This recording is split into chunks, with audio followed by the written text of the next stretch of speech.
வாய் விட்டு சிரித்தால் நோய் விட்டு போகும் அப்படின்னு நிறைய பேர் சொல்லி நம்ம கேள்விப்பட்டிருப்போம். நம்ம சராசரி மனுஷன் ஒரு நாளைக்கு 10 வாட்டி சிரிப்பாங்களாம் அப்படின்னு நம்ம சர்வை சொல்றாங்க. இதை தொடர்ந்து பார்த்தீங்கன்னா மூலிகையில் இருக்க மெடிசனல் யூஸ் பற்றி சொல்ல வராரு நம்மளோட சித்த மருத்துவர் ராஜமாணிக்கம். இது மூலிகை மருத்துவம்.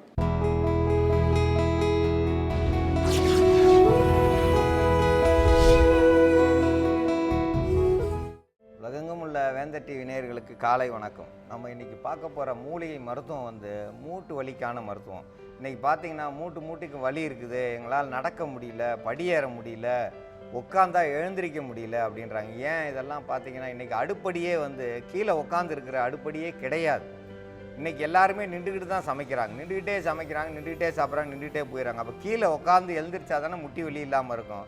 இதெல்லாம் நம்ம முன்னோர்கள் பார்த்திங்கன்னா கீழே உட்காந்து காலை நீட்டி உட்காந்து அந்த சமையக்கட்டில் அடுப்பு இந்த பக்கம் எரிப்பாங்க, இந்த பக்கம் காய்கறியை நறுக்குவாங்க. இன்றைக்கி எல்லாமே அவசர வேலையாக போச்சு. அவசரமாக ஓடுறதால முட்டி மடங்குற வேலையே இல்லை. அப்போ முட்டி மடங்கலைனாலே வலி அதிகமாக இருக்கும். வலி அதிகமாக ஆக முட்டி வீங்க ஆரம்பிச்சிடும். சாதாரணமாக படியேற முடியல. இன்றைக்கி எல்லாருமே படியேற முடியாமல் அவதிப்படுறாங்க. ஏன்னா இறங்கின இடத்துலேருந்து ஆட்டோவிலையோ அல்லது கார்லேயோ அல்லது இருசக்கர வாகனத்துலேயோ அப்படி போயிடறாங்களே தவிர நடைப்பயணம் குறைஞ்சி போச்சு. முந்தி சர்வசாதாரணமாக ஒரு நாளைக்கு 50 கிலோமீட்டர் வரைக்கும் நடப்பாங்க. அதுக்கப்புறம் 10 கிலோமீட்டர் வரைக்கும் நடந்தாங்க. இப்போ வரைக்கும் 2 கிலோமீட்டர் நாங்களாம் கிராமத்தில் நடக்கிறோம்.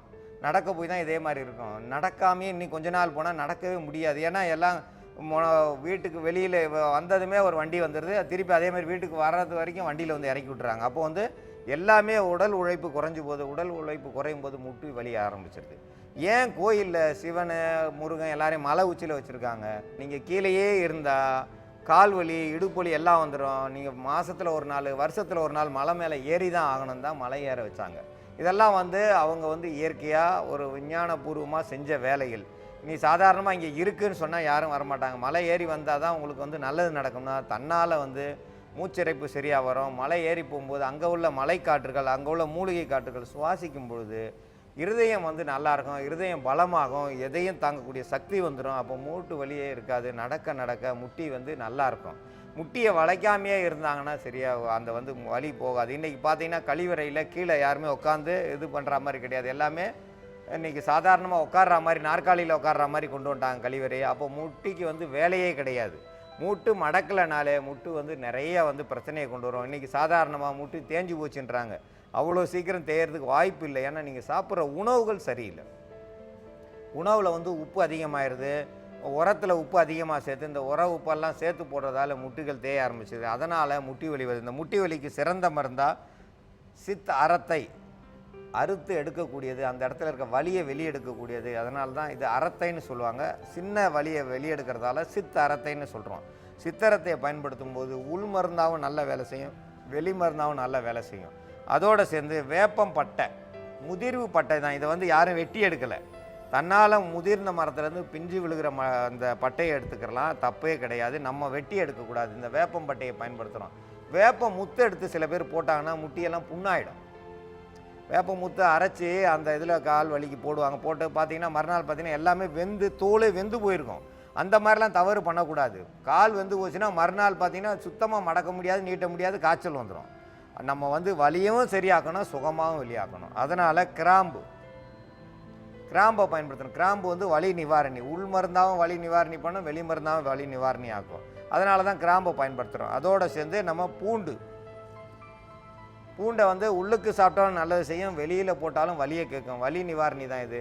சாதாரணமாக பார்த்திங்கன்னா வேப்ப முத்தையும் பூண்டையும் அரைச்சி நெத்தியில் போட்டாங்கன்னா நெத்தியே வெந்து போகும். ஏன்னா தலைவலி நல்லாயிடும். அந்த தோல் முழுவதும் வெந்து போய் தீயை பொருதி வச்ச மாதிரி பொக்களமாக வந்துடும். அதே மாதிரி இந்த பூண்டை சாதாரணமாக இது பண்ணோம்னா அந்த மாதிரி பொத்து போகும், கை காலில் பொக்களம் வந்த மாதிரினா அப்படியெல்லாம் பயன்படுத்தக்கூடாது. இதோடு சேர்த்து நம்ம நல்ல எண்ணெயை பயன்படுத்துகிறோம். எள்ளு எண்ணெயை பேர் தான் நல்லெண்ணெயை பயன்படுத்துகிறோம். இதெல்லாம் சேர்ந்து கூட்டு கலவையாக நம்ம மருந்தாக தயாரிக்கும் பொழுது முட்டு வெளியே இல்லாமல் போகிறதுக்கு நல்ல மருந்து. இந்த மருந்து தயாரிக்கும் முறை இப்போ நம்ம பார்க்கலாம்.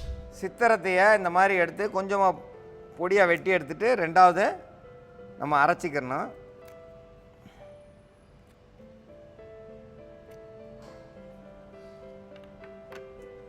சித்திரத்தையை நம்ம ஒரு கிராம் அளவு எடுத்துருக்கோம். கிராம்பு ஒரு 10 கிராம்பு எடுத்துக்கிடுவோம்.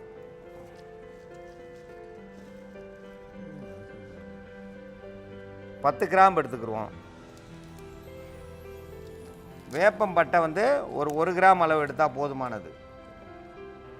இந்த முதிர்ந்த பட்டனை வச்சு நல்லா வந்து முறிய ஆரம்பிச்சிடும்.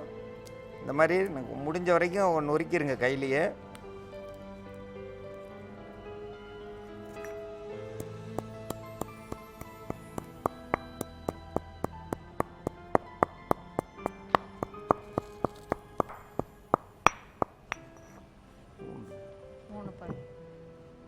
பூண்டு வந்து உரிச்சு எடுத்ததை ஒரு 3 பல் எடுத்துருக்கோம். பூண்டை வந்து உரிச்சு எடுத்துருக்கு. இதோடு சேர்ந்து லேசாக நச்சிட்டா போதும்.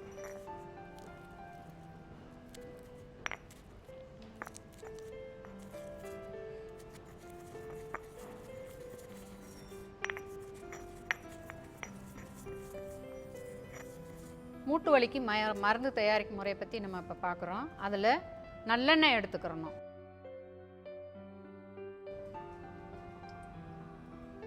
$50 மில்லிகிராம் நல்லெண்ணெய் எடுத்துக்கிறணும். இப்போது கிராம்பு, சித்தரத்தை, வேப்பம்பட்டை, 3 பல் வந்து பூண்டு, இதெல்லாம் நல்லா நயநரங்களாக இடித்து வச்சுருக்கிறத இந்த எண்ணெய் கூட போட்டு காய்ச்சி அப்படியே ஊற வச்சுக்கிறலாம். இது திப்பி திப்பியாக இருக்குது அப்படின்னாக்க நீங்கள் நல்லா பொடியாக நல்லா அரைச்சி கூட போட்டாலும் ரொம்ப நல்லது. ஊறிக்கிட்டே இருந்ததுனாலும் முழு மருத்துவமும் உங்களுக்கு அந்த வலியிலேருந்து சீக்கிரம் நிவாரணம் கிடைக்கிறதுக்கு நீங்கள் அதில் நல்லா இடித்து பொடியாக போட்டுருங்க.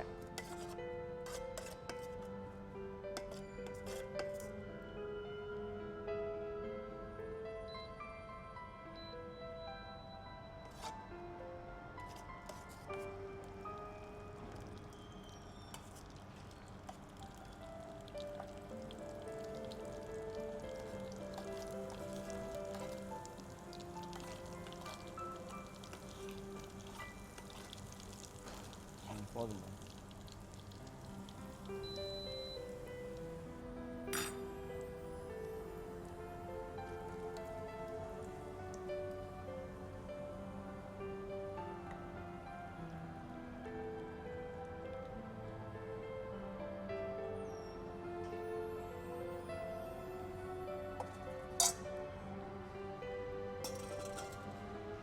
மூட்டு வலி வந்து 40 வயசுக்கு மேலே 50 வயசுக்கு மேலே உள்ளவங்களுக்கு தான் முதல்ல எல்லாம் வந்து நம்ம தாத்தா பாட்டி காலத்தில் நம்ம மூட்டு வலிக்குது, வலி இருக்குது அப்படின்னு சொல்லி கேள்விப்பட்டிருப்போம். ஆனால் இப்போ பார்த்தீங்கன்னாக்கா ஸ்கூல் படிக்கிற 15 வயசு பிள்ளைங்களுக்கும் வந்து மூட்டு வலிக்குது, ஓடி ஆடி விளையாண்டதாலும் வலிக்குது, அப்படி விளையாடாமல் இருந்தாலும் வலிக்குதுனாக்கா அதுக்கெல்லாம் வந்து உணவு தான் காரணம். அதிகமாக அவங்க வந்து உணவில் உப்பு சேர்த்துக்கிறதுனால அந்த முட்டிலாம் வந்து உப்பு படிஞ்சிருக்கு அப்படின்னு சொல்லி படம் எடுத்து பார்க்குறப்ப முட்டியில் வந்து உப்பு படியுது அப்படின்னு சொல்லி வந்து டாக்டர்கள்லாம் நிறையா படத்தில் வந்து சொல்லி இதனால தான் முட்டி உறைஞ்சிருக்குது, எலும்பு தேஞ்சு போச்சு மூட்டு எலும்பு அப்படின்னு சொல்லி நிறையா வந்து பார்த்துட்ருக்குறோம். அதுக்கு காரணம் என்னென்னா நம்ம சாப்பிட்ற உணவில் வந்து உரம்போட்ட அரிசி இதுகள்லாம் வந்து சாப்பிட்றது, அதிகமாக உப்பு எடுத்துக்கிறது, உணவில் இருந்து தான் வந்து நம்மளுக்கு உப்பு போகுதே தவிர நம்ம உப்பு தனித்து யாரும் அதிகமாக வந்து சாப்பிட முடியாது. அதே நேரத்தில் நம்ம உடம்புல தேவையான அளவு உப்பு இருந்தால் தான் வந்து அந்த மூட்டு வலி வலிக்காமலும் இருக்கும். அதுக்கு தகுந்த முறையில் வந்து அரை உப்பு போட்டு உணவுகள்லையோ அல்லது காய்கறி நம்ம ஏதாவது ஒரு இதில் வந்து உப்பை குறைச்சிட்டு அரை உப்பு போட்டு உப்பு, புளிப்பு, காரம் இதெல்லாம் வந்து இந்த வலி நம்ம உடம்புல வலி வந்துருச்சுனால இதை குறைச்சி சாப்பிட்டிங்கனாலுமே நம்ம உடம்புல உப்பு அதிகம் படியாமல் இருக்கிறதுக்கு உப்பை தான் குறைக்கணும். இந்த மூட்டு வலி வந்துருச்சு அப்படின்னா குழந்தைங்களாக இருந்தாலும் பெரியவங்களாக இருந்தாலும் இந்த நல்லெண்ணெயில் வந்து நம்ம இதை காய்ச்சி எடுத்து வச்சுட்டு நல்லா ஆற வச்சுட்டு இரவு நேரத்தில் தூங்க போகிறப்ப நல்லா போட்டு நீங்கள் அழுத்தி அரைக்கலாம் தேய்க்க வேண்டாம். நல்லா சொட்டு சொட்டாக விட்டு அந்த எண்ணெய் உள்ளுக்க மூட்டுக்கு உள்ளே வந்து அந்த ரோமக்கண் வழியாக உள்ளுக்க இறங்கி அந்த வலியை வந்து எடுக்கிற அளவுக்கு வந்து நீங்கள் தடவிட்டு அதை துணியை போட்டு பொத்தாமல் துணியில் படாத அளவுக்கு நீங்கள் இருந்தீங்கனாலுமே இது போய் நல்லா உள்ளுக்க வலியை கேட்டுரும். அதே நேரத்தில் வந்து மூட்டு தேஞ்சு போச்சு, உரசி எலும்பு தேஞ்சு போச்சு அப்படின்றதெல்லாம் வந்து இருக்காது. அது யாருக்குமே அந்த அளவுக்கு நடக்கவும் மாட்டான்.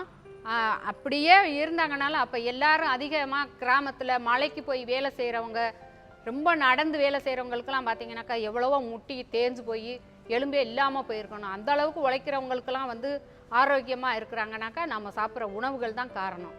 அதனால் இந்த மருந்தை போட்டுட்டு ஒரு 2 மணி நேரம் கழித்து வந்து கத்தரிக்காயை நல்லா பாதியாக வந்து சீவிட்டு தோசைக்கல்லில் இதமான சூட்டில் வச்சு அதை நல்லா தேய்ச்சி ஒத்தடம் கொடுத்தீங்கனாக்கா அந்த முட்டியில இருக்கட்டும் அல்லது இடுப்பு வலியாக இருக்கட்டும், வலிக்குது கழுத்தில் எங்கே வலிக்குதோ, உடம்புல எந்த இடத்துல வலி இருந்தாலும் அந்த இடத்துல இந்த எண்ணெயை தடவி விட்டுட்டு ஒரு 2 மணி நேரம் கழித்து கத்தரிக்காய் ஒத்தடம் நீங்கள் வந்து அந்த சூடு பண்ணி வைக்கிறப்போ அந்த கத்தரிக்காயினுடைய சாரும் இந்த எண்ணெயும் உள்ளுக்குள்ளே இறங்குறப்போ முழுதுமாகவே வலி நம்மளுக்கு சீக்கிரமாக குணமடைஞ்சிரும்.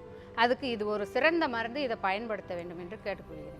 முட்டி வலிக்கு வந்து இது ஒரு சிறந்த மருந்து. முட்டி வலிக்கு வந்து இதில் வந்து ஒரு 50 மில்லி நல்லெண்ணெய் சேர்த்துருக்கோம். இதோடு சேர்த்து நம்ம பூண்டு 3 பல் சேர்த்துருக்கோம், கிராம்பு 10 கிராம் சேர்த்துருக்கோம், ஒரு 1 கிராம் அளவுக்கு சித்திரத்தை சேர்த்துருக்கோம், பட்டை வந்து 1 கிராம் அளவு சேர்த்துருக்கோம், வேப்பம் பட்டை, சாதாரண பட்டையில் வேப்பம் பட்டை, முதிர்ந்த மரத்தினுடைய தன்னால் உதிர்ந்த பட்டை, இதை எல்லாத்தையும் ஒன்றா போட்டு நல்லா அரைச்சி அந்த அரைச்சதை தேங்காய் எண்ணெயில் போட்டு நல்லா காய வச்சு அந்த ஒரு லேசான கொதி வரணும். இந்த லேசான கொதி வந்தால் போதும், முருகை காய்ச்சக்கூடாது. இது அப்படியே எண்ணெயிலே ஊறட்டும். அது அப்படியே வச்சுருக்கலாம். நம்ம ஒரு கண்ணாடி பாட்டில் வச்சுருந்தோம்னா அது அப்படியே இருக்கும், கெடாமல் இருக்கும். எப்போ வலி இருக்கோ அப்போ எடுத்து ராத்திரியில் மெதுவாக தடவுனா போதும், அரைக்கி தேய்க்கவே வேண்டாம். தேய்ச்சி எண்ணெய் போட்டு ஒரு 2 மணி நேரம் பொறுத்து ஒரு கத்திரிக்காய் எடுத்து லேசாக அறுத்து அடிப்பாத்தில் தோசைக்கல்லில் சூடு பண்ணி எங்கே வலிக்குதோ அங்கே ஒத்தனம் கொடுக்கணும். அந்த எண்ணெய் தடவுனதுக்கு மேலே ஒத்தனம் கொடுத்திங்கன்னா வலி அப்படியே எடுக்கும். வீக்கமாக இருந்தாலும் அந்த வீக்கம் வற்றும். ரோமக்கண் வழியாக அதை போட்டிருக்கதால 2 மணி நேரம் அந்த எண்ணெய் உள்ளே இறங்கும். நல்லெண்ணெயை போட்டால் தான் உள்ளே இறங்கும். தேங்காய் எண்ணெய் இதில் சேர்த்துடக்கூடாது தயவுசெய்து.